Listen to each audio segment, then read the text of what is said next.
হবিগঞ্জ ৪ আসনের সংসদ সদস্য ব্যারিস্টার সৈয়দ সায়েদুল হক সুমনকে হত্যার হুমকির প্রতিবাদ ও নিরাপত্তা ব্যবস্থা জোরদারের দাবিতে মাধবপুর সর্বস্তরের জনগণের ব্যানারে বিকেলের মানববন্ধন অনুষ্ঠিত হয়। উপজেলার প্রত্যন্ত অঞ্চল থেকে সুমন ভক্ত কয়েক হাজার লোক মাথায় কাফনের কাপড় পরে ঢাকা সিলেট মহাসড়কের মাধবপুর উপজেলা সদরে মানববন্ধনে অংশ নেয়। এ সময় সুমন ভাইয়ের কিছু হলে জ্বলবে আগুন ঘরে ঘরে, জীবন দিব সুমন ভাইয়ের জন্য এ স্লোগানে উত্তপ্ত হয়ে ওঠে।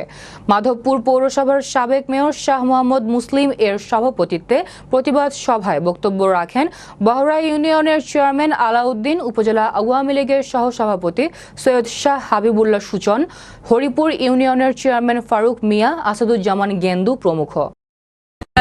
সুমন এমপি মহোদয় ওনার উপর যে হত্যার হুমকি আসেছে এটার জন্য আমরা সবাই দুঃখ প্রকাশ করছি। আর এই ধরনের হুমকি যাতে আর দ্বিতীয়বার না আসে এটার জন্য আমরা আইনত ব্যবস্থা নেওয়া উচিত।